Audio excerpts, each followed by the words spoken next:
कौन ब्रह्मा का पिता है, कौन विष्णु की मां, शंकर का दादा कौन है, हमको दे बता। ये जानने के लिए कृपया सुनिए। जगत गुरु तत्वदर्शी संत रामपाल जी महाराज के अमृत वचन सर्व पवित्र धर्मों के पवित्र शास्त्रों के आधार पर। हम सुना करते थे, एक साधारण सी बात थी कि भाई भगवान पता ना किस रूप में आ जाए, और किसी अतिथि का आए का घर पे अनादर नहीं करना चाहिए। किसी साधु संत के साथ हमने झगड़ा और वाद विवाद बदतमीजी नहीं करनी चाहिए। ना जाने परमात्मा किस रूप में आ जा। फिर वो निराकार कैसे था, हमारी बुद्धि पर पत्थर पड़ गए थे, इन इतना ज्ञान ठोक दिया था। परमात्मा की के बारे में कैख है भी हमें ज्ञान नहीं था। तो इस तरफ में ये आत्मा परमात्मा के पाने के लिए, उससे वो सुख प्राप्त करने के लिए जो भगवान दिया करता है, जो उसके गुणों में हम सुनते और सुनाते रहे, वो नहीं मिलने के कारण हमने सभी पूजाएं भी की, उससे सुख ना मिला। फिर अन्य पूजाएं की, उनसे भी सुख नहीं मिला। हम फिर गुरुओं के पास गए, वहां से भी सुख नहीं मिला। तो हम नास्तिक हो गए कि भगवान है ही नहीं। लुटो खसोटो पाप करो, किसी तरह पैसा मिलो, कोठी बनाओ और बढ़िया शान शौकत बनाओ। या भूल और कर ली हमने, कर्म बिगाड़ दिए। और काल भगवान यही चाहता है, ये कितनी बकवाद करो, भक्ति करो तो झूठी करो और नकलियों की शरण में रहो, और सतगुरु शरण इनको मिले नहीं। 600 वर्ष पहले भगवान आए रहे, सारे संसार को न जहाज में बैठा कर ले जाते, एक बार में ही, बार दूसरी बार की तो बात खत्म। और हम फिर इतने वंचित रख दिए नकली गुरुओं ने।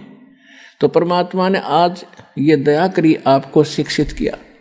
पुण्यात्माओं, या शिक्षा इस मानव की सबसे बड़ी दुश्मन है। इसने अहंकारी, अभिमानी, चोर और बेईमान बना दिया हमारे को, हमारी सारा नैतिकता खत्म कर दी। आप पीछे 3 युग देख लो, और 1950-60 से पहले, 50 से पहले के अपना भारत देख लो, कितने शिक्षित थे, कितनी नेक नीति थी, कितने सद्विचार थे। और आज कैसी आग लग रही है, या माया माया दिखाई देती है। और ये माया से जीव की सबसे बड़ी शत्रु है। कुछ दिनों में आपका कति समझ में आ जाएगी। अब जब हमारे साथ परमात्मा हो जाएगा तो माया आपके चरणों में रहेगी। माया दासी संत की उभे दे आशीष, विलसी और लातों छड़ी, सुमर सुमर जगदीश। कहते ये माया भगत की दासी हो जाएगी, चरणों में पड़ी रहेगी, और राम नाम रटते रहो, और इसके निश्चय छड़ो, यानी खूब प्रयोग करियो, आपका आज्ञा पड़ी रहेगी। और किसी तरह खर्चियो और खाइयो, लेकिन दुरुपयोग नहीं चलेगा। आवश्यकता अनुसार प्रयोग करे, बाकी दान करे, भगवान के चरणों में ला दे। और किया हुआ दान कभी व्यर्थ नहीं जाता, एक बहुत बड़ा मजबूत जहाज बनता है दान का। गरीबदास जी परमात्मा से प्राप्त ज्ञान को कहते हैं कि धर्म का नाश नहीं होता, चाहे विन से तीनों लोकों का नाश हो जाएगा। आपके द्वारा किए गए इस विधिवत पुण्य, शास्त्र अनुकूल, सुपात्र को दिए हुए दान धर्म और पुण्य किए हुए, ये कभी विनाश में नहीं आते, आपके लिए जहाज बढ़ जाएगा। कहते हैं परमात्मा से पूछा किसी ने कि धर अंबर सब जावेंगे और विनसेंगे कैलाश, एकम एका होवेगा तब कहाँ रहे तेरे दास।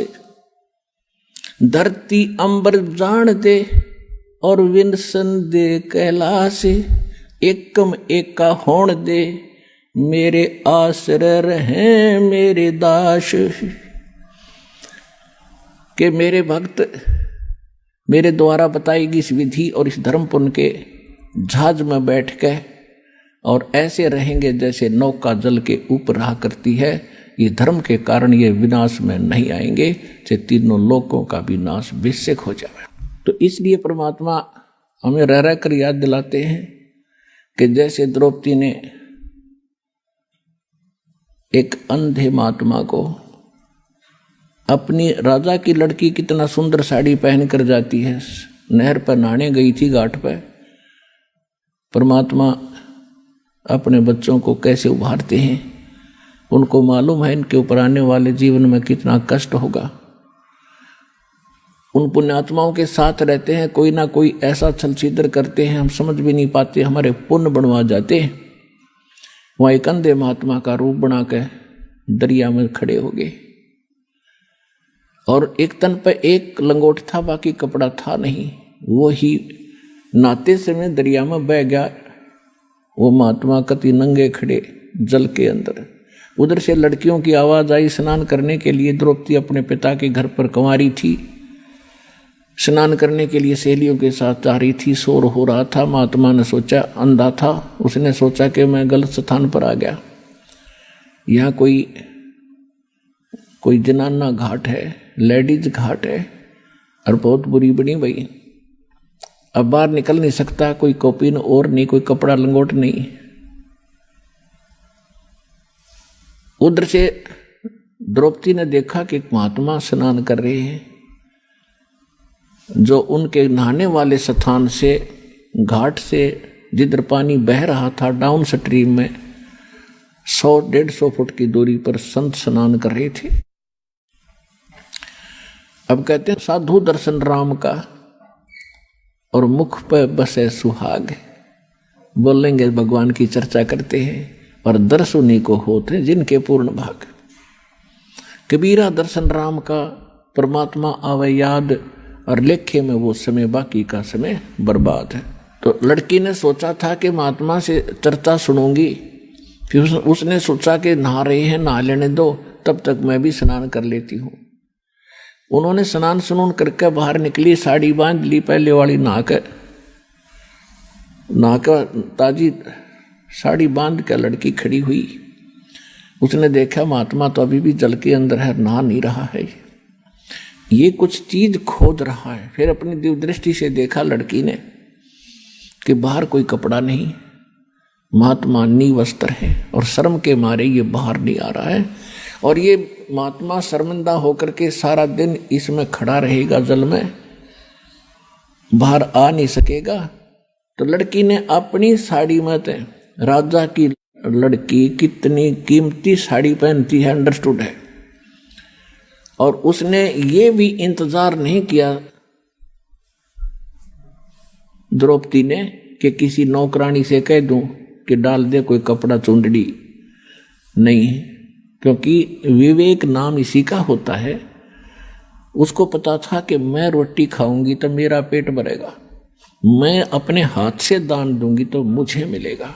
तो उसी समय उसने अपनी ही साड़ी में एक 8-9 इंच का एक गठ, एक बिलात ऐसे कपड़ा फाड़ा और महात्मा के लिए जल में छोड़ दिया दूर से। सोचा इसके हाथ लग जाएगा, ये बांध लेगा, फिर बाहर आएगा। अब वो अंधा था, दिखाई दे नहीं था, वो साड़ी का टुकड़ा साइड से निकल गया और वो ऐसे हाथ मार रहा था, ऐसे ढूंढ रहा था। लड़की ने दूसरा कपड़ा फाड़ के फिर डाल दिया, इतना ही। साड़ी में से फिर और टुकड़ा फाड़ा, एक लीर, एक छोटा सा टुकड़ा फाड़ के डाल दिया। ऐसे 7-8, ये देखो 2 कितनी होगी, 1.5 फुट, ऐसे 7-8 कॉपीन पाड़ कर डाल दी। लेकिन संत के हाथ लगे नहीं, क्योंकि उसको दिखा नहीं था। अब लड़की ने सोच, दूर इसलिए खड़ी थी कि संत जी को पता लग गया कि लड़की है, कहीं यूं आगे ना सरक जा, आगे दरिया बहुत गहरी है, महात्मा डूब जाएगा, मुझे पाप लगेगा। वह बोलने नहीं थी। उसने सोचा एक बड़ी लंबी सी लकड़ी लाई उठा के और उसका एक और पाड़ के एक पिलांत की, यानी 8-9 इंच कपड़ा उसका लपेट के, और महात्मा जहाँ से कर रहा था उसके आसपास कर दिया। उसके हाथ लगा, लगते उसने पकड़ा और क्या देखा उसमें, हाथ क्योंकि अंधे की आंखें हाथ होती हैं। उसने देखा यूं वैसे बहकर आया हुआ कपड़ा नहीं है, ये किसी बेटी ने रहम किया है, अपनी विशेष साड़ी पाड़ कर मुझे दिया। तब कहते हैं साधु ने आशीष दिया, आशीर्वाद दिया कि बेटी आज तूने मेरा पर्दा रखा है, मेरी इज्जत रखी है, भगवान तेरा पर्दा रखे, तेरी इज्जत रखे, तने गढ़ाए दे। कहते हैं साधु बोला सहज सुबह और जो चाहे सो कर दे। अब लड़की उस समय तो आ गई, क्योंकि परमार्थी प्राणी गणा इस चीज के बारे में नहीं सोचा करते, क्योंकि वो राजा की लड़की, उसको सुख तो सारा था ही। वह सोचा मुझे तो सब कुछ प्राप्त है, बड़ी अच्छी बात है, संत तो आशीर्वाद दिया ही करते हैं, लेकिन वो आशीर्वाद ऐसे वैसे नहीं था। अब फिर वो लड़की का विवाह हुआ अर्जुन के साथ, कौरव में आपस में जुए में वो हार गए, द्रौपदी को भी जिता दिया। तब दुशासन ने सरेआम सभा के अंदर द्रौपदी की इज्जत लूटनी चाहिए, उसको बेइज्जत करना चाहा नंगा करने के लिए। और वहां पर कौन बैठे थे? भीष्म पितामह, द्रोणाचार्य, कर्ण आदि तीन तो ऐसी हस्ती बैठी थी जो विशेष आदरणीय थी उन पूरे कौरव और पांडवों के लिए। एक विदुर थे, उनके चाचा, पांडवों के, कौरवों के चाचा विदुर थे। और भी बहुत से लोग बैठे थे, सभासद बैठे थे। दुर्योधन ने दुशासन से कहा कि हम अंधे हैं, अंधों की संतान हैं, क्योंकि द्रौपदी ने एक दिन व्यंग कर दिया था दुर्योधन के ऊपर। राजा युधिष्ठिर ने शीशे का महल बनवाया था और दुशासन को आमंत्रित किया था सभी को कि आइयो हमने मकान बनाया, भोजन पाइयो। दुशासन की टक्कर लगी शीशे में, दिखा को वो गिर गया। द्रौपदी खड़ी होकर हंस रही थी और कहने लगी अंधों के अंधे ही पैदा होते हैं। वैसे इस तरह की बकवाद हमने देखो शिक्षा इनसे ये लेनी चाहिए कि इस तरह के व्यंग हमने नहीं कसने चाहिए। और फिर भी एक लड़की ने स्वाभाविक देवर भाभी के हिसाब से उसने कह भी दिया था तो के बिजली गिर गई। इतना दुख मान गया वो साकेट व्यक्ति कि इसने ये शब्द बोल कैसे दिए, गंदा गंदे होते हैं, इसको मजा चखाऊंगा। पुणात्मा परमात्मा बताते हैं कि सोना सजन और संत ये टूट जुड़े 100 बार, दुर्जन और पाका कलश एक धक दरार। जैसे मटका होता ना गड़ा पक्का, वो एक बार थोड़ी सी क्रैक हो गया तो दोबारा नहीं सेट हो सकता, उसको कितना कुछ कर ले उसमें नारी की नारी वो पहचान रहेगी। ऐसे दुष्ट व्यक्ति एक बार नाराज हो गए वो सेट नहीं होते। और सोना और सजन अच्छे आत्मा और संत भक्त थोड़ी एक बार कवा सुनी हो भी गई तो कभी याद भी नहीं रखते मेरी इसकी कभी लड़ाई हुई थी, ऐसा स्वभाव होता है। जैसे सोने का कोई आभूषण है, उसको टुकड़े कर दिए और फिर दोबारा उसको बना दिया जाता है आभूषण, उसकी पहचान भी नहीं रहती, ऐसा मेल खा जाता है। तो दुर्योधन जो था वो पाका कलश था, एक के बात पर इतना दुख मान गया कि नो कर दूंगा वह, तो उसका प्रतिफल लेने के लिए उसने सारा षड्यंत्र रच कर पांडवों से राज भी जीत लिया, द्रौपदी भी जीत ली अटपट करके। अब दुशासन से कहा दुर्योधन ने कि इस द्रौपदी को नंगा करो और मेरे जांग पर बिठा दे नंगी करके। बता, सरेआम सभा में ये पंचायत थी, इस महाभारत इस ग्रंथ ना पढ़ कर हमने आंखें फुड़वा ली। इसमें क्या विचार था? अब वहां सारी सभा बैठी, भीष्म पितामह, द्रोणाचार्य और कर्ण जैसे योद्धा, और भीष्म पितामह तो उनका दादा था और द्रोणाचार्य गुरु और कर्ण एक बहुत बड़ा योद्धा थे, और तीनों के तीनों ये वैसे भी सूरवीर थे। तो वहां किसी ने भी ये नहीं कहा दुर्योधन तो के जुल्म कर रहा है, अरे बेवकूफ ये क्या करने जा रहा है तू।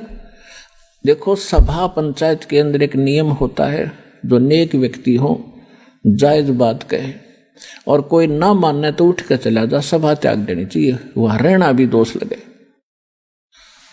तो जब उन्होंने ये कर्म शुरू किया उसी समय विदुर खड़ा हुआ।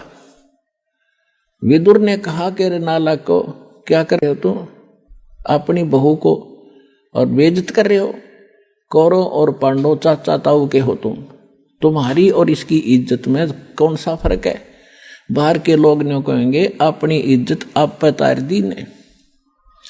कहते हैं विदुर कहे ये बंधु थारा, एक के कुल एक के पर वो परिवार। विदुर के मुख पर लगा थपेड़ा, तू तो है पांडवों का चेहरा। अब दुशासन ने अपने चाचा विदुर का थप्पड़ मारा, कि तू तो इनका चमचा है, पांडवों की ओर बोलता हमेशा। और वो कह था न्याय की बात कि भाई इसे तो पांडवों की बहू, ऐसी कौरवों की। बता इसमें किसकी इज्जत खराब? अपनी इज्जत आप ही खराब कर रहे हो। तुम कहते हैं, विदुर कहे ये बंधु थारा, ये थारा भाई है, तुम्हारे भाई है, और एक का कुल एक परिवार है। विदुर के मुख पर लगा थपेड़ा, तू तो है पांडवों का चेहरा, तू तो है बांदी का जाया। दुशासन ने कहा कि तू तो बांदी से पैदा हुआ है, तेरी मनोवर्ती गुलाम वाली ही है, तू हमेशा ऐसी घटिया बात करता है। तू तो है बांदी का जाया। और भीष्म, कर्ण और द्रोण मुस्काया। जब दुशासन ने अपने चाचा का थप्पड़ मारा और उसको यूं कहा कि तू तो है बांदी का जन्मा हुआ गुलाम, तो उस बात पर वह तीनों, भीष्म पितामह दादा और द्रोणाचार्य गुरु और कर्ण वो सूरवीर, तीनों ने हंसन लगे, मुस्कुराए, एक बहुत अच्छी बात कही। अरे बेशर्मो, खड़ा होकर ये कहना चाहिए था, अरे बेवकूफ तूने कैसे अपने चाचा पर हाथ उठा दिया, नकमी आत्माओं। अगर उन तीनों में से एक भी खड़ा होकर ये कह देता खबरदार से लड़की का हाथ लगाया, कौरवों की हिम्मत नहीं थी। लेकिन वो बुद्धि भ्रष्ट थे। जब लड़की को नंगा किया जा रहा सरेआम, और वहां बैठे किस लिए, फिर वो उनमें कितनी गंदी सोच होगी ये सहज हिसाब लगाया जा सकता है। तो यहाँ परमात्मा ने सूक्ष्म वेद के अंदर इन पुराने ग्रंथों का भी जूस निकाला है, निष्कर्ष निकाल कर आपको दिया जा रहा है कि जिन ग्रंथों को तुम पढ़ा करते, क्या खाक थे वह। एक जमीन के ऊपर राजपाट पर लड़का मर गए, क्या शिक्षा है इससे? बता, वो जमीन यहीं रहेगी, यू लाल किला यही पड़ा है, और वह किधर धक्के खाते होंगे नरक में। तो क्या चीज है ये? तो ज्ञान के अभाव से, सतगुरु के अभाव से हम ऐसे ही बिना सिर पैर के ग्रंथों को पढ़ के अपना कल्याण मानते थे। अब क्या होता है कि द्रौपदी ने पहले तो देखा था कि सभा के अंदर मेरे 5 पांडव बैठे, पति और सूरवीर, वो मुझे नंगा होते कैसे देख सकेंगे। लेकिन वो हार चुके थे जुए में, वो बंध गए थे जुबान में, उन्होंने नीची गर्दन कर ली। फिर भीष्म पिता द्रोणाचार्य और कर्ण की तरफ देखा कि ये कैसे सहन कर लेंगे मुझे यहाँ नंगा करते हुओं को। लेकिन वो हंस रहे हैं।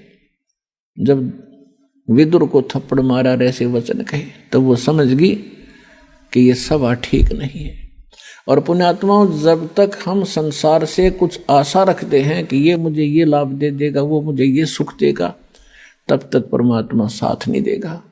आप तो सीधम सीधा भगवान से जुड़ोगे, चाहे आपका उंगली का चोट लाग जा, नो यही अर्थ है भगवान आप पे करोगे। भले ही तो मीडिया उसका दवाई बने, डॉक्टर बने, लेकिन करेगा भगवान। आपने ऐसा भी देखा होगा, डॉक्टर खूब इंटेलिजेंट है और खूब प्रसिद्ध है, और एक व्यक्ति जाता है, उसके इंजेक्शन लगाता है, वो रिएक्शन कर जाता है और डॉक्टर के हाथों में मर जाता है। तो ये दवाई और डॉक्टर नहीं करते, या संस्कार काम करते। परमात्मा साथ होगा। जैसे आप देखते हैं कई भक्त, मेरे तो लाखों से ऐसे पाला पड़ा है, कहते हैं जी मैं सब दवाइयाँ खा ली, कोई नहीं लगती, खाते हैं तो रिएक्शन करते हैं, खुजली हो जाती है, नाम शुरू करते हैं, आशीर्वाद प्राप्त करते हैं, वही गोलियां फिर काम करना शुरू कर जाती हैं। तो संस्कार से सब कुछ होता है। तो तब हम परमात्मा हमें पल पल में साथ देगा। छोटे से छोटा भी दुख और सुख आपको अनुभव करा देगा कि मेरे कारण दुख टला तेरा, जब रोज दिखेगा आपने। तो ऐसे जब द्रौपदी ने देखा कि ये कोई साथ दे नहीं रहे, तब भगवान याद आया। और हम भी ऐसा ही करते हैं, जब हमारे यहाँ के सब रास्ते बंद हो जाते ना, औषधि भी काम नहीं करती, जब हम भगवान याद करें। अपने आत्माओं, अब परमात्मा को याद तो सभी करते हैं आपत्ति में, लेकिन किसको राहत मिलती है? या तो उसके पिछले जन्म के पुण्य हो, उनसे भी लाभ दे देता है परमात्मा। और जब पुण्य ही खत्म हो जाएंगे तो बेशक अर्जी लाए जाइए और बेशक प्रार्थना करते रहना, कति सुनाई नहीं होगी। अब जैसे द्रौपदी ने वो एक पुण्य किया था, और एक महापुरुष का वचन था, वो महापुरुष भी स्वयं परमात्मा ही थे। कहते हैं सोचल छिद्र मैं करूं अपने जन के काज। तो द्रौपदी कभी किसी जन्म में भगवान की शरण में रही हुई है वो आत्मा, और उनके पीछे परमात्मा कहते हैं जो बच्चा गौ की नजर में न्यो साई को संत, और भक्तों के पीछे फिरे वो भगत वत्सल भगवंत। अब द्रौपदी ने जब याद किया, हे भगवान आज इज्जत इस दासी की आपके हाथ में है। आत्मा का साथी है भगवान कबीर साहब, और मन का साथी है काल। जब हम मन से कुछ पुकार करते हैं तब तक सुनाई नहीं होती, जब इसकी आत्मा रोती है वो भगवान का अंश है। अब यहां से जब द्रौपदी ने पुकार की तो धर्मराज के दरबार में, जो यहाँ का न्यायाधीश अकाउंट रखता है, उसके दरबार में इसकी चीख गई, वहां गूंजी बुरी तरह। और धर्मदास ने तुरंत उस नंबर की वह फाइल खोली जिसमें उस आत्मा के कुछ पुण्य और पाप डिपॉजिट थे। देखना चाहा कि इस आत्मा का कोई ऐसा कर्म है जिससे मैं मदद करवा सकता हूं। उसने देखा कि एक संत महात्मा का आशीर्वाद से इसने एक छोटा सा 9 इंच का कपड़ा दान किया हुआ है, और उसके आशीर्वाद से तो मैं खूब दे सकता हूं इसको। तो उसी समय वहां से रिफ्लेक्शन किया, और श्री कृष्ण जी को वो गुरु रूप में पूजा करती थी, मानती थी। और श्री कृष्ण खेला अपनी पत्नी रुक्मणी के साथ शतरंज, घर में महल में बैठा। तो वहां से रिफ्लेक्ट होकर धर्मराज के दरबार से वो पुण्य श्री कृष्ण के अंदर वो शक्ति वो आया। जब वो पास से डाल रहा था श्री कृष्ण, जैसे खेलते हैं ना शतरंज, ऐसे डालते हैं 11 कच्चे 12 पक्के 12 ऐसे, तो उसने पास से डाले थे और एकदम हाथ ऐसे अकड़ गया श्री कृष्ण का, और नो करने लगा अनंत अनंत अनंत। कृष्ण में भूत सा बढ़ गया। अब रुक्मणी कहने लगी हाथ पकड़ के कि बोल ढंग से बोल, अनंत अनंत क्या कर रहा है, बोल 12 हैं कच्चे 18 हैं क्या है, और ये अनंत क्यों कहा तो मुझे बता। तब परमात्मा ने उसकी दिव्य दृष्टि खोल दी। कहते हैं रुक्मणी कर पकड़ा मुस्काई, अनंत कहा मोको समझाई। अब श्री कृष्ण जी को परमात्मा ने चेतना दी, क्योंकि करता वही है, उसके हाथ में रिमोट है। वो कौन से इंस्ट्रूमेंट से कौन सी तोप से कौन सी मिसाइल से कौन सा काम ले, उसके हाथ में रिमोट है। तो श्री कृष्ण जी के अंदर परमात्मा ने वह पावर भेजी, वो पुण्य भेजा, और फिर वो तो वहां उसको दिखा दी कि द्रौपदी को दुशासन ने पकड़ रखा है और उसकी इज्जत खराब करना चाहता है। और तो वहां परमात्मा बुलवा रहे हैं श्री कृष्ण से कि हमरा भगत पे छोड़ी हुई, दुशासन ने द्रौपदी पकड़ी, हमरी भक्त सकल में सिखरी। हमरी भक्त पे छोड़ी हुई तो हमरा नाम न लेवे कोई। यदि भगत ही हानि में रहेंगे तो राम का नाम मिट जाएगा। अब वो तो लग गया खेलन, तंदे ही से पासा डारी और पहुंचे सुख समरूप मुरारी। अब हमने मुरारी नाम श्री कृष्ण का लिख रखा है।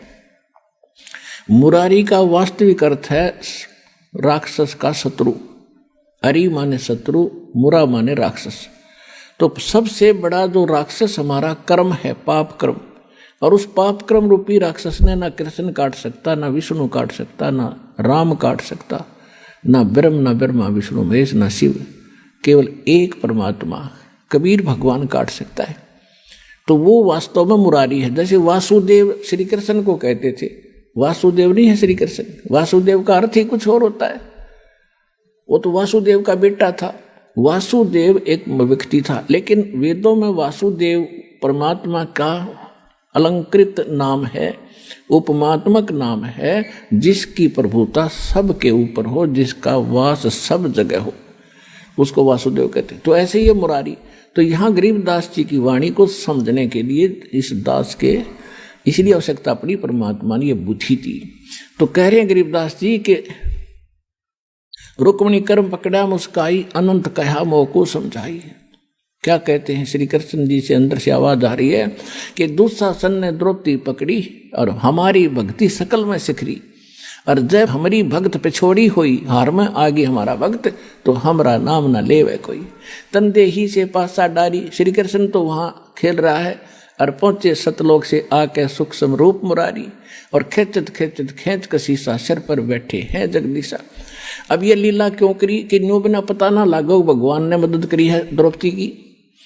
तो जिस कारण से सब लीला परमात्मा करके इस युग तक, इस समय तक परमात्मा में आपकी आस्था बना के लाए हैं, और उस कृष्ण और द्रौपदी की इस कथा ने हम आज तक सुनते और सुनाते रहे। लेकिन आपके आज तक कदे हुई ऐसी लीला जो द्रौपदी के साथ हुई थी, इस दास के साथ हुई, और इस सब के साथ हो रही है जब सच्चे भगवान से हम जुड़ गए।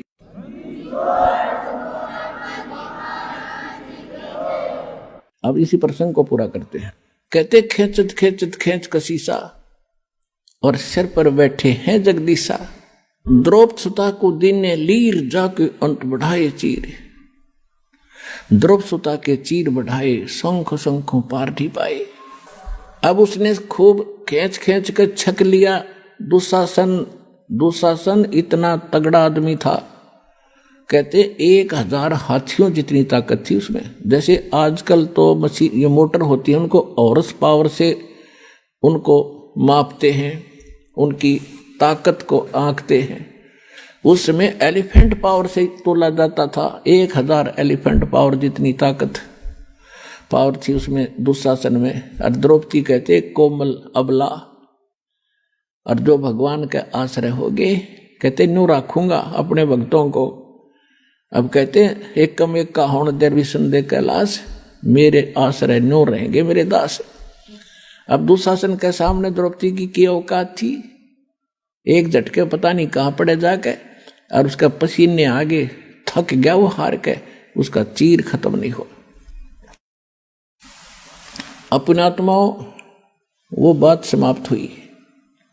कुछ दिनों के बाद श्री कृष्ण जब वहां आए पांडवों के पास, द्रौपदी ने पूछा कि हे परमात्मा, हे गुरुदेव, मुझ दासी पर आपने कौन से पुण्य की या कृपा करी जो मेरा चीर बढ़ा दिया। अब श्री कृष्ण जी को दिव्य दृष्टि दी भगवान ने। उसने देखा कि द्रौपदी, एक समय तू स्नान करने गई थी जब तू अपनी माँ के घर थी, विवाह से पहले कुंवारी थी। उस समय तूने एक अंधे महात्मा को एक साड़ी का टुकड़ा पाड़ कर दिया था, एक बिलांत का, और जिसके कारण परमात्मा ने तेरा यो चीर बढ़ाया बहन। अब द्रौपदी का फिर वो रिमाइंड हुआ पिछली बात को, अच्छा हे भगवान, अब थोड़ी थोड़ी याद आती है मुझे कि सचमुच। अब क्या कहती है द्रौपदी कि एक लीर के कारण, यानी 3 फुट बाई 9 इंच के कपड़े के कारण, और मेरे बढ़ गए चीर अपार। और जब मैं पहले समझ लेती उस संत को तो सर्वस देती वार। ओए होए होए।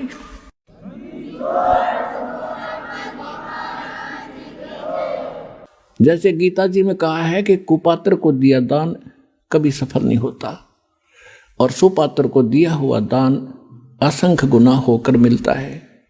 गुरु बिन माला फेरते, गुरु बिन देते दान, गुरु बिन दोनों निष्फल हैं, चाहे पूछो वेद पुराण।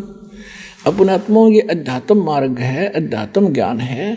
आप यहाँ विचलित हो जाते हो कि एक तरफ तो द्रौपदी ने कोई गुरु नहीं बना रखा था, उसने दान भी कर दिया, और यहाँ गुरु जी कह रहे हैं कि गुरु बिन माला फेरते, गुरु बिन देते दान, दोनों व्यर्थ हैं।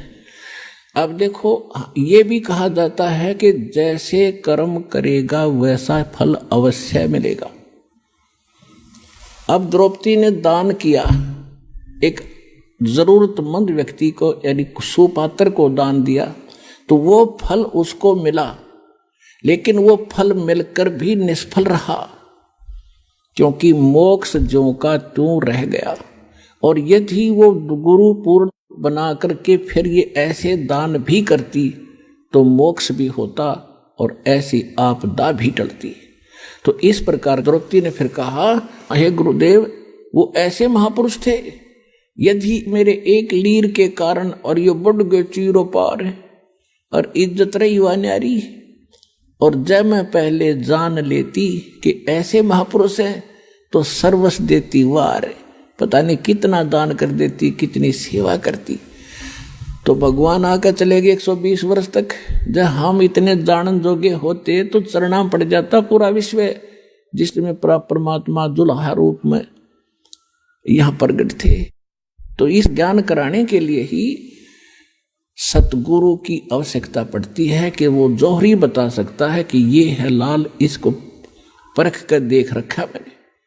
तो ये दास वो सतगुरु रूपी जौहरी बना और कूड़े की टोकरी में पड़े इस लाल कबीर को परखा। और आज आपने बरत के देख लिया 100 का 100 खरा। तो कहते समझा है तो सिर दर पाऊं भौर नहीं रे ऐसा दो। तो कहते दान इतना अनिवार्य है भक्ति में।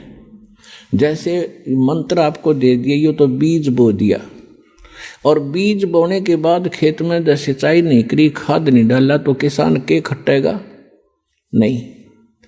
इस प्रकार नाम लेकर के आप दान की हिम्मत करके देखो, क्योंकि यहां तो खुली किताब है, पर आप दोगे भगवान के नाम, और भगवान फिर अपने बच्चों के लिए कहीं खर्च करे उसको, तो फिर उसका कई गुना फल मिलता है। और ये दान आपको इतना लाभ देगा आप सोच भी नहीं सकते। पहले आप दान करते थे, पता नहीं कहीं दान भी कर देते थे, वो आपको मिलता अवश्य, मनमाने कुत्ता बन जाते। अच्छा दान किया हुआ व्यक्ति जो गुरु नहीं पूरा मिला, और कुत्ता बनकर वो एक सेठ के यहाँ होता है, गाड़ी में चलता है और अलग से कमरे में रहता है, एसी लगा हुआ है उसके लिए, और खाने के लिए समय पर, और जांच होती है डॉक्टरों से, वेटरनरी सर्जन से। उसका ड्राइवर आदमी होता है और कुत्ता मालिक की सीट पर बैठकर चल रहा होता है। तो उस पुण्यकर्मी प्राणी ने किसी जन्म जन्मांतर में खूब दान किए, भंडारे दिए, कंबल बांटे, सारा कुछ किया, लेकिन गुरु ना मिला पूरा। गुरु ना मिलने से उसको किया हुआ तो मिला, लेकिन कुत्ते की जोनी में मिला। यदि वो शास्त्र अनुकूल साधना और गुरु के अनुसार पूरे संत के माध्यम से ये सभी कुछ करता तो मनुष्य जीवन मिलता, और न्यायकार कोठी सुविधा मिलती, और मनुष्य जीवन में फिर कभी ना कभी भगवान और सतगुरु मिल ही जाते। अब कुत्ते की योनि में उसने सारी सुविधा ले ली, फिर बन गया सुअर या गधा, बताओ उसने फिर क्या सुविधा मिलेगी। तो इसलिए बताया है कि गुरु बिन माला फेरते, गुरु बिन देते दान, गुरु बिन दोनों निष्फल हैं, ये पूछो वेद पुराण। फिर ये भी सत्य कर दिया कि जो किया हुआ ऐसा तो मिलेगा ही मिलेगा, लेकिन उस मिलने का कोई औचित्य नहीं। वो मिलो चाहे ना मिलो, जब तक मोक्ष नहीं हुआ और आपका यहां से पीछा नहीं छूटा तो वो दान भी व्यर्थ है। तो आज आपको वो सतगुरु और वो स्थान मिल गया। अब कहते समझा है तो सिर दर पाओ भौर नहीं रे ऐसा दो। ये संसार समझदा ना ही कहंदा श्याम दोपहरे नू, गरीब दास ये वक्त जाते रोगे इस पैरे नू। जो यहाँ नहीं आएगा सतलोक आसन बरवाला जिला हिसार से उपदेश नहीं लेगा दास से, तो ऐसे पछताएंगे बाद में। जैसे कुत्ता, वो प्राणी मनुष्य जीवन को छोड़कर कुत्ते की योनि में जाकर रात ने ऊपर ने मुँह कर करो आकर एक आधी बज उसके याद आया कर वो बातें, ओ एक बहुत बुरी बाई। तो उस समय कुछ नहीं बनेगा। अब समय पर संभालो। परमात्मा समझाया करते थे, काशी करवत लेत हैं ये आन कटावे शीशे, बन बन भटका खात हैं यों मिले नहीं जगदीश। यानी जो साधना आप कर रहे हो और सैक्रिफाइस भी कर रहे हो। हमारे धर्म गुरुओं ने ज्ञान था नहीं, रोजी रोटी के लिए ये संस्कृत पढ़ा करते, अच्छा धन कमाने के लिए शिक्षा ग्रहण करते थे ब्राह्मणों के लड़के। और ये पता लग जाता ये काशी विद्यापीठ से पढ़कर आ रहा है, तो उस आसपास की जनता उससे के पीछे हो जाया करती थी, और उनका उद्देश्य केवल मनी मेक था। तो पहले काशी के अंदर विशेषकर जो ज़्यादा पैसे वाले व्यक्ति धार्मिक हिंदू होते थे, ये ब्राह्मण लोग उन्हीं को ज़्यादा कैच कराया करते। तो उनमें क्या था कि उन्होंने एक रूमर फैला दी कि भाई जो काशी में मरेगा वो तो जाएगा स्वर्ग में। और फिर एक उन्होंने बताया कि जो मगहर एक स्थान है उत्तर प्रदेश गोरखपुर के पास, उत्तर प्रदेश में गोरखपुर शहर के पास, अब उसका संत कबीर, जिला संत कबीर नाम रख दिया उस क्षेत्र का। तो वो मगहर एक स्थान है, आज भी है। वहाँ का राजा था बिजली खां पठान। वो परमात्मा का शिष्य हुआ था। कैसे हुआ था कि वहाँ अकाल गिर गया था मगहर क्षेत्र में, उसकी राज्य में, और सारे जंतर मंतर करवा लिए थे, हाहाकार मच गई थी। तब किसी ने बताया था कि कबीर नाम के एक महापुरुष काशी में रहते हैं। काशी का राजा वीरदेव सिंह बघेल भी परमात्मा का शिष्य था। उस मगहर के जो राजा थे बिजली खां पठान, वो बिजली खां पठान ने पता लगने के बाद परमात्मा को प्रार्थना करके अपने घर लाए थे मगहर में। तो परमात्मा के आशीर्वाद मात्र से वहाँ इतनी गजब की वर्षा हो गई थी, सारा पानी पानी भर दिया था। लंबी कथा पहले फिर कभी सुनाएंगे। अब ये सिर्फ एक जो आज विशेष सत्संग का कुछ अन्य है, जिससे प्रभावित होकर के वो मगहर के सभी हिंदू, और उसमें 50-50 हिंदू और मुसलमान है मगहर नगर में। एक कस्बा सा है मगहर, जैसे बरवाले से भी छोटा, तो उसमें और छोटा गांव सा था। तो उसमें 50-50 हिंदू और मुसलमान हैं, सारे के सारे परमात्मा के शिष्य हो गए, क्योंकि सारे मरे थे, तड़फे थे, कति एक एक दिन गणे थे, घास फूस खाकर जीवन व्यतीत कर रहे थे। तो सब ने परमात्मा की दीक्षा ली। बिजली खां पठान ने भी मस्तक टेक दिया। और वहाँ कहते हैं मुसलमान, एक मुसलमान था, उसके संतान नहीं थी, 60 से ऊपर उम्र होगी थी दोनों की। तब परमात्मा से अर्ज करी थी, परमात्मा ने आशीर्वाद दे दिया था, बेटा यह भी समस्या तेरी हल हो जाएगी। 10वें महीने लड़का हो गया। उसका आज पूरा मोहल्ला बना हुआ है, पूरा सैकड़ों घर। उसका नाम रखा हुआ मगहर में मोहल्ला कबीर करम। मोहल्ला कबीर करम, यानी करम माने कृपा, रहम। कबीर परमात्मा की रहमत का प्रसाद रूपी यो मोहल्ला, ये सारे उसके आशीर्वाद से हम आज विद्यमान हैं। हम गए थे वहाँ पर, हम वहाँ गए थे, अब 2-3 बार देख कर आए, संगत को भी लेकर गए, ताकि आने वाले समय में वो प्रत्यक्ष दृष्टा मेरे साथ गए थे भक्त, अपने भाई बहनों को विश्वास दिलाएंगे कि सचमुच ऐसा है, हम देख कर आए थे। तो वो बिजली खां पठान उनका शेष हो गया। और काशी के जो पंडित जी थे, इन ब्राह्मणों ने एक अफवाह फैला रखी थी कि जो मगहर मरेगा वो गधा बनेगा, क्योंकि उस मगहर की पृथ्वी को भगवान शंकर जी ने श्राप दे रखा है। वहाँ जो मरेगा वो गधे की जुन्नी में जाएगा। और साथ में उस मगहर के साथ से एक दरिया बहा करती थी, उसका आमी नदी नाम था। अब भी है वो दरिया, अब भी है, लेकिन वो सूखी है, थोड़ा पानी चलता उसमें। तो वह कति सूख गई थी।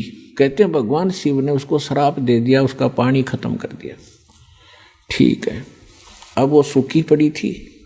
उस मगहर के नीचे का पानी खराब है, वहाँ नहीं था उस समय। तो ये समस्या उनको बनी रहती थी। उधर से परमात्मा कहा करते थे कि भाई जो आपके धर्मगुरु कह रहे हैं कि जो मगहर मरेगा वो गधा बनेगा और नरक में जाएगा, और जो काशी में शरीर छोड़ेगा वो स्वर्ग में जाएगा। परमात्मा कहा करते थे कि भाई पुण्य करने वाला और पूरे गुरु से जो मंत्र लेकर शास्त्र अनुकूल साधना करने वाला, वो कहीं पर भी मरो वो अपने उस इष्ट धाम में जाएगा। ये आपको भ्रमित कर रहे हैं, झूठ बोल रहे हैं तुम्हारे गुरुजी। तो वहाँ क्या करते थे, काशी के अंदर इस बात को सिरोधार्य करके हमारे पूर्वजों ने,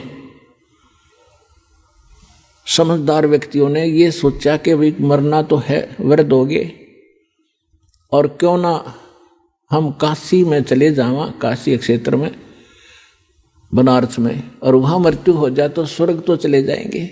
तो उन्होंने अपने बच्चों से कहा कि बेटा हम वृद्ध हो गए, हमारी व्यवस्था कर दो, हम वहाँ रह लें धर्मशाला वगैरह में, और कभी भी प्राण छूट जाएंगे हम स्वर्ग तो चले जाएंगे।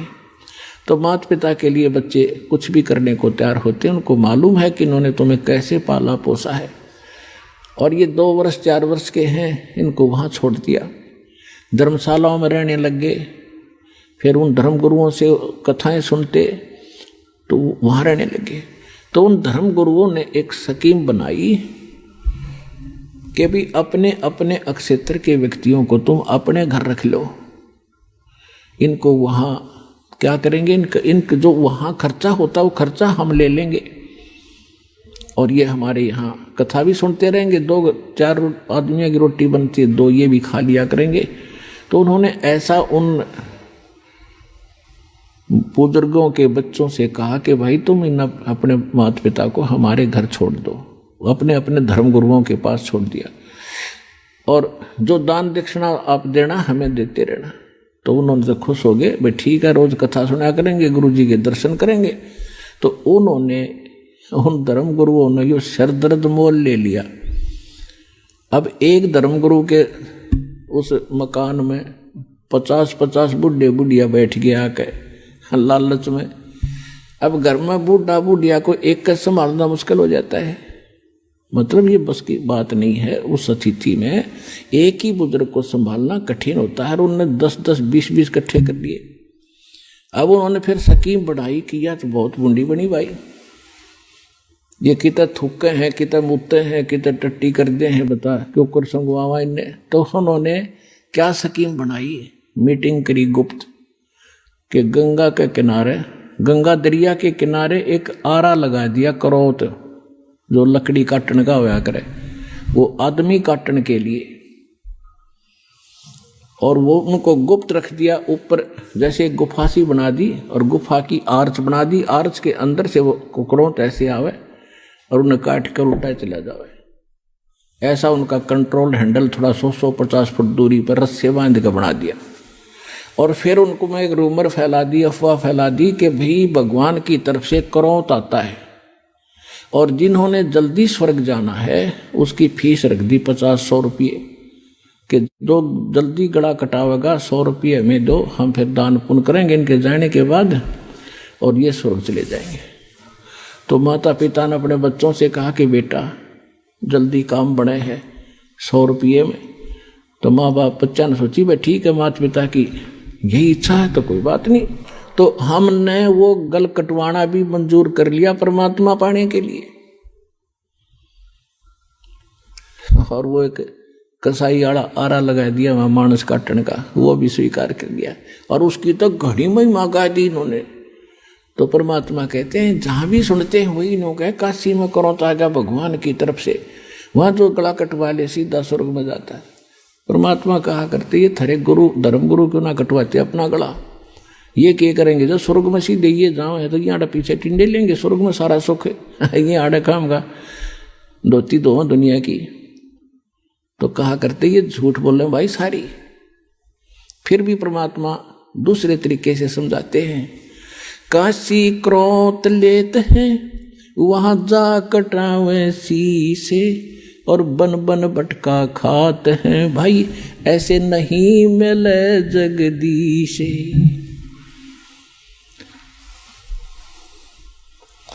परमात्मा कहा करते ये पंडित ब्राह्मण गुरु, यानी सभी ब्राह्मण नहीं, जो ब्राह्मण कर्म करते हैं, जो गुरु पद पर विराजमान है, उनके लिए कहा करते थे कि भाई ये आपके जो मंडलेश्वर हैं, गुरु जी हैं, ये सारे झूठे हैं, इनको ज्ञान नहीं है। और भाई अगर मगर मरने से यदि नरक में जाता है प्राणी तो मैं मगर मरूंगा, अनाउंसमेंट करवा दी परमात्मा ने कि भी इस दिन मैं मगर मरूंगा, और उसके लिए प्रस्थान कर दिया।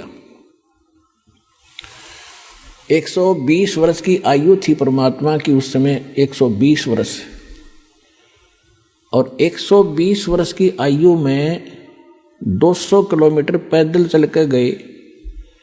तो कहने का भाव ये है, हर एक बात से पता चलेगा वो क्या थे, तो जब उन्होंने ये पता लगा, बिजली खां पठान को पता लगा कि गुरुजी यहाँ आ रहे हैं और यहाँ अपना शरीर छोड़ेंगे, और उधर से वीरदेव सिंह बघेल काशी नरेश को पता चला कि गुरुजी वहाँ जा रहे हैं अपना अंतिम सफर करने के लिए इस शरीर का, यानी वहाँ शरीर छोड़ेंगे।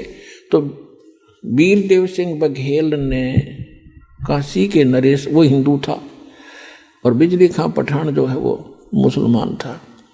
तो यहाँ के हिंदू जो शिष्य थे कबीर साहब के, इंक्लूडिंग वीरदेव सिंह बघेल, इन्होंने स्कीम बना ली कि वहाँ मुसलमानों का अक्षेत्र है और वो गुरुजी की बिरान माटी करेंगे, जमीन में दबेंगे, और मुसलमान रीति से वो इनका अंतिम संस्कार करेंगे। ये हम नहीं देख सकेंगे, हम अपनी रीति से उसका संस्कार करेंगे और सबको यहाँ लाएंगे बनारस में। यदि सीधे हाथों बिजली खां नहीं मानेगा तो युद्ध करके लाएंगे। इस उद्देश्य से सेना साथ ले ली, और वो से दर्शकों की तो कण है ना कितने चाल पड़े। बिजली खां पठान को पता चला, सबकी व्यवस्था की, परमात्मा पहुंच गए। तो बिजली खां पठान ने कहा कि भगवान, यहाँ पर एक सबसे बड़ी समस्या हमारे लिए ये है कि यहाँ कोई जल नहीं है और आदमी गणे आगे, चारों तरफ से दर्शक भी आगे हैं, इनके नहाने और धोने की व्यवस्था नहीं हो पाएगी। बाहर से कुछ जल मंगा रखा है, केवल पीने की व्यवस्था हम कर पाए हैं। परमात्मा ने कहा कि मैं पहले बहते जल में स्नान करूंगा और फिर मैं शरीर छोड़ूंगा। तो बिजली खां पठान ने बताया कि महाराज, यहाँ साथ में भगवान एक आमी नदी बह रही है, बहा करती थी, अब सूखी पड़ी है। भगवान शंकर ने इसको श्राप दे रखा है, इसमें जल एकदम खत्म हो गया, हम भी बड़े दुखी हैं। तो परमात्मा ने कहा कि चलो मैं चलता हूँ, दिखाओ मुझे कहाँ है। जिस स्थान पर परमात्मा ने शरीर छोड़ने का निर्णय किया था, उससे 400-200 फुट 300-400 फुट की दूरी पर वो दरिया खाली पड़ी थी। तो परमात्मा वहाँ चले, साथ में सब दर्शक, और कबीर साहब वहाँ देखकर किनारे पर खड़े हो गए। खड़ा होकर के ऐसे इशारा कर दिया जैसे ट्रैफिक का सिपाही ऐसे हाथ कर देता और सारी ट्रैफिक भाग लेती है। परमात्मा ने ऐसे इशारा किया था, और काफी दूरी पर उस दरिया में एक ऐसा धमाका हुआ जैसे कोई पत्थर फटा हो, कोई बम फटा हो, और एकदम पानी का फव्वारा निकला और पूरी दरिया भर के और बहने लगी।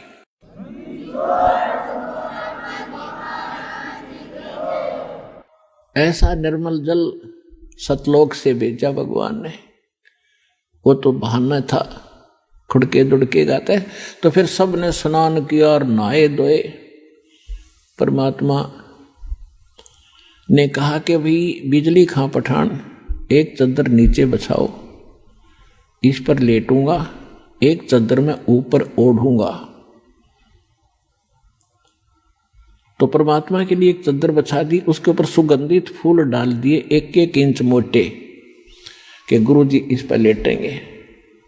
तब परमेश्वर ने पूछा कि बिजली खां पठान, कि बिजली खां पठान मुसलमान भी अपनी सेना लाकर खड़ी कर रहने 100 फुट की दूरी पे, और वीरदेव सिंह बघेल काशी का हिंदू राजा, वो भी 100 फुट दूसरी साइड में पूरी सेना की सतर्क खड़ी, अपने हथियार में जकड़े हुए, और दर्शक बीच में बैठे।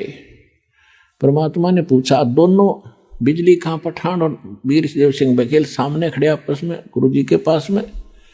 परमात्मा ने उनकी तरफ नजर करके कहा कि भाई, ये सेना किस लिए लाए हो तुम दोनों? दोनों शर्मा के नीचे को गर्दन कर ली, बोले नहीं। तो दूसरे लोग होते हैं हिंदू मुसलमान, तो मुसलमान कहने लगे, जी आपकी मृत्यु के उपरांत हम आपके सबका अंतिम संस्कार मुसलमान रीति से करेंगे, अगर ये हिंदू नहीं मानेंगे तो हम इनके साथ युद्ध करेंगे। हिंदू कहने लगे, हम इनको मुसलमान रीति से ये अंतिम संस्कार आपका नहीं करने देंगे, और ये नहीं मानेंगे तो सेना इसीलिए ला रखी है कि हम युद्ध करके जबरदस्ती ले जाएंगे। पुणात्माओं, उस समय भविष्य वक्ताओं ने ये भविष्यवाणी कर रखी थी कि इस वर्ष में एक भयंकर ग्रह युद्ध छिड़ेगा और बहुत जनहानि होगी। अब परमात्मा ने वो कहर टालना था। यदि मालिक समर्थ ना होते तो लड़का मर जाते, हिंदू और मुसलमान कत्लेआम हो जाता। आइए अब हम उन श्रद्धालुओं के अनुभव जानते हैं जो जगत गुरु तत्वदर्शी संत रामपाल जी महाराज जी से दीक्षा प्राप्त कर चुके हैं तथा उनके द्वारा बताए गए भक्ति मार्ग पर चल रहे हैं। बहन जी नमस्कार। नमस्कार जी। क्या नाम है जी आपका? रमा शर्मा। कहाँ से आए हैं जी आप? गांव सुनी, जिला शिमला, हिमाचल प्रदेश। संत रामपाल जी महाराज से नाम दीक्षा आपने कब ली? 16 जून 2018। संत रामपाल जी महाराज से नाम दीक्षा लेने से पहले आप क्या भक्ति साधना करते थे? मैं आम भक्ति करती थी जैसे सारे लोग करते। वैसे तो मैं शिव जी भगवान की भक्ति करती थी और जैसे व्रत वगैरह लेना सारा भक्ति करती थी और पूजा भी सारी करती थी, पर मेरे को उससे कुछ लाभ नहीं हुआ। क्या किसी साधु संत से भी जुड़े हुए थे आप? नहीं जी। संत रामपाल जी महाराज से नाम दीक्षा कैसे ली? कैसे मालूम चला आपको संत रामपाल जी महाराज के बारे में? संत रामपाल जी महाराज के बारे में मुझे मेरी बुआ है उनसे पता चला। उनके घर हम मम्मी के साथ सत्संग पे गए थे, वहाँ मैंने सत्संग सुना और तभी फिर मेरे मन में विचार आया कि मैं भी सत्संग, मतलब वहाँ पे जब लोगों ने बताया कि ऐसे ऐसे लाभ हुए हमारे को, फिर मैं पीजीआई से मेरा इलाज था चला हुआ, फिर उन्होंने बोला कहते आप ही ले लो। फिर मैंने सोचा कि मैं इनके नियम नहीं कर पाऊंगी। फिर उन्होंने बोला कहते आप पहले थोड़े दिन देख लो, अजमा लो, अगर फ़र्क पड़ेगा तभी लेना आपने। फिर मैंने 17 जून को नाम दीक्षा ली। नहीं, ऐसी क्या जरूरत आन पड़ी कि आपको संत रामपाल जी महाराज से ही नाम दीक्षा लेनी पड़ी? मैं बहुत परेशान थी, बीमारी से बहुत जूझ चुकी थी। मेरे को 3 साल हो गए थे लगातार प्रॉब्लम से। मेरे को ब्रेस्ट की प्रॉब्लम है और तीसरी स्टेज पे चला गया था मेरा कैंसर। मैं बहुत परेशान थी और घर वाले भी कोई साथ नहीं दे रहे थे। कैंसर की प्रॉब्लम थी आपको? हाँ जी। कहाँ पे दिखाया था आपने कैंसर? सर मेरा इलाज आईजीएमसी था चला हुआ। ये कहाँ पे है? शिमला स्नोडन से। इसके अलावा मेरा एक ऑपरेट हुआ था 2 साल पहले।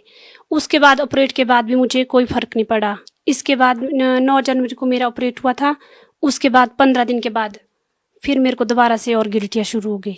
पहले एक में थी, फिर दूसरे में भी चली गई। डॉक्टर्स का क्या कहना था? डॉक्टर का कहना था ये कि फर्क पड़ जाएगा, आपको ऑपरेट करना पड़ेगा। फिर उसके बाद उन्होंने ऑपरेट की डेट दी, मैंने मना कर दी कि मैंने नहीं करवाना ऑपरेट। फिर मैं दवाइयाँ खाती रही। उसके बाद फिर मेरी प्रॉब्लम ज़्यादा बढ़ गई। फिर उसके बाद मैं पीजीआई चली गई। पीजीआई जाते फिर मैंने 1 हफ्ते दवाई खाई, उससे भी मेरे को कोई लाभ नहीं हुआ। फिर उसी के बाद मैं उसी के बीच में सत्संग गई थी, वहीं मैंने सत्संग सुना और फिर 2 दिन मैंने जाप किए, संत रामपाल महाराज जी के जाप किए। जोत नहीं जलाई थी मैंने, क्योंकि मैं इनके नियम नहीं कर पाऊँ, मैंने ऐसा सोचा था। फिर उसके बाद नाम लेने के बाद फिर बुआ की कॉल आई, कहते भैया आप कैसे भक्ति कर रही हो? फिर मैंने बोला मैं क्या भक्ति तो मैं कर रही हूँ, पर मेरे नियम नहीं हो पाएंगे, मेरे को शायद मुश्किल ही लग रहा है कि मैं निभा पाऊंगी। फिर उन्होंने बोला मेरे को कि आप जो जड़ाओ, दंडवत करो, उससे लाभ होगा आपको। फिर मेरा 19 को ऑपरेट होना था पीजीआई में। फिर मैं गई थी पीजीआई। फिर उसी दिन ये बुआ वगैरह भी चंडीगढ़ गए थे, तो इन्होंने बोला कहते हम जा रहे हैं रोहतक। और मेरी डॉक्टर उस दिन अचानक छुट्टी पे चली गई, कहते अगर तैने भी आना तू भी चल मेरे साथ। फिर मैं उसी दिन इनके साथ रोहतक चली गई। फिर उस दिन मेरे को इतनी शक्ति आई कि मैं नंगे पाँव पूरे रोहतक में चली, और बिल्कुल जहाँ मैं एक कदम नहीं चल पाती थी वहाँ मैंने पूरा रोहतक नंगे पाँव से चली। और उसके बाद जब मैं घर आई मैंने दवाइयाँ उसी टाइम से बंद कर दी थी और मैंने जोत भी जलाई, मर्यादा में भक्ति भी की। फिर मेरे को 25 दिन में पता चल गया और मेरी सारी प्रॉब्लमें दूर हो गई। जो ऑपरेट होना था उसके भी डेट आगे चली गई। और फिर जब मैं दोबारा गई पीजीआई, फिर वहाँ टेस्ट हुए तो सारे टेस्ट क्लियर हो गए। अब जो मेरी प्रॉब्लम थी तीसरी स्टेज पे थी, वो मेरा कैंसर खत्म हो गया। ऐसा कैसे हो सकता है? ये बिल्कुल ही अपने आप में असंभव बात है। लोगों का विश्वास करना इस बात पे बिल्कुल नामुमकिन है। दरअसल हमें भी इस बात पे विश्वास नहीं हो रहा कि बगैर किसी दवाई के आपका कैंसर ठीक हो गया, जबकि आप बता रहे थे कि तीसरे स्टेज पे थे आप। हाँ जी, मैं जो भी मेरे को सुन रहे, मैं सुनने वालों को यही बताना चाहूँगी कि जो लाभ मेरे को हुआ आपको भी हो सकता है। भगवान संत रामपाल जी महाराज के सत्संग सुनो। बगैर किसी दवाई के, बगैर किसी ट्रीटमेंट के कैसे ठीक हो सकता है? किसी मंत्रों के जाप करने से कैंसर का ठीक होना तो कोई भी व्यक्ति इस बात पे विश्वास नहीं कर पाएगा। सर मैं यही कहना चाहूंगी सभी से कि आप संत रामपाल महाराज जी के सत्संग सुनो, उनकी शब्द वाणी सुनो, उसी से आपको पता चल जाएगा, और उनकी भक्ति मर्यादा में करो। उसी अगर कोई व्यक्ति ये वेरीफाई करना चाहे कि आपको कैंसर था, तो कैसे पता कर सकते हैं, कैसे पता चल सकता है कि आपको वाकई कैंसर था? सर मेरे पास सारी डिटेल है, सारी रिपोर्टें, मैं उनको दिखा सकती हूँ, उनको बता सकती हूँ। सर ये मेरी अल्ट्रासाउंड की रिपोर्ट है, जो मेरा पेट का अल्ट्रासाउंड हुआ था, मेरे पेट में बहुत बड़ी प्रॉब्लम थी, और संत रामपाल जी महाराज की शरण में जाके मेरी ये प्रॉब्लम सॉल्व हुई है। उसके बाद मेरे जो ब्रेस्ट में प्रॉब्लम थी 3 साल से चली हुई, ये उसकी क्लियरेंस की रिपोर्ट है, ये उसका अल्ट्रासाउंड है।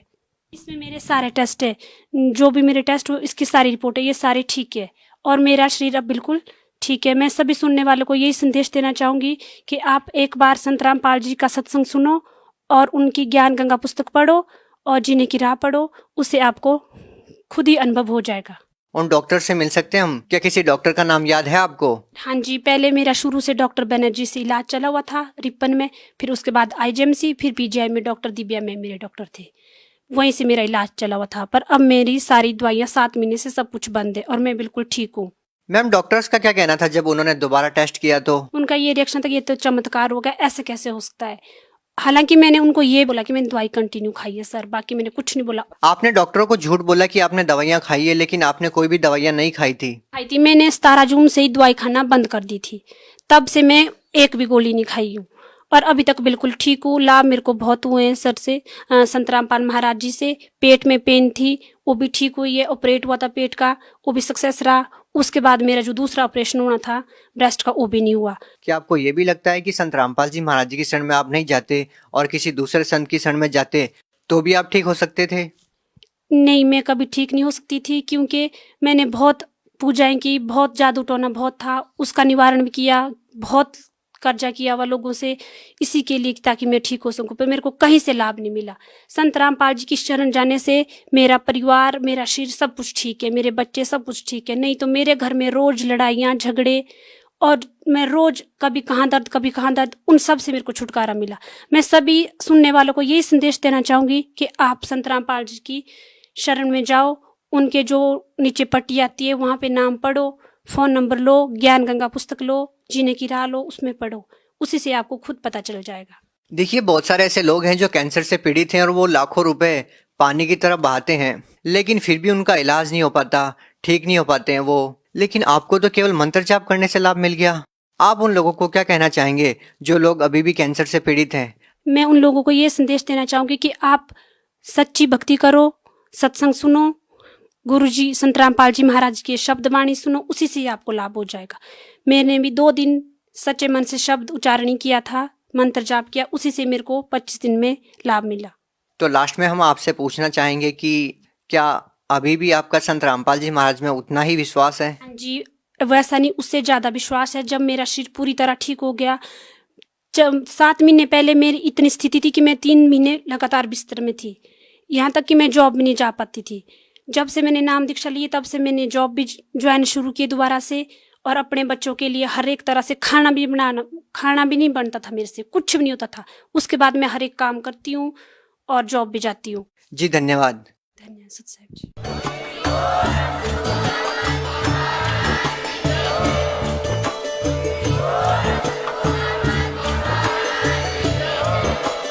आप सुन रहे थे जगत गुरु तत्वदर्शी संत रामपाल जी महाराज जी के मंगल प्रवचन। अधिक जानकारी के लिए विजिट कीजिए हमारी वेबसाइट www.jagatgururampalji.org। संत रामपाल जी महाराज जी के शुभ आशीर्वाद से पूरे विश्व भर में 500 से भी ज्यादा नाम दीक्षा केंद्र हैं, जिन पर संत रामपाल जी महाराज जी द्वारा ऑनलाइन निशुल्क नाम दीक्षा दी जा रही है। अपने नजदीकी नाम दीक्षा केंद्र का पता करने के लिए संपर्क करें 82228805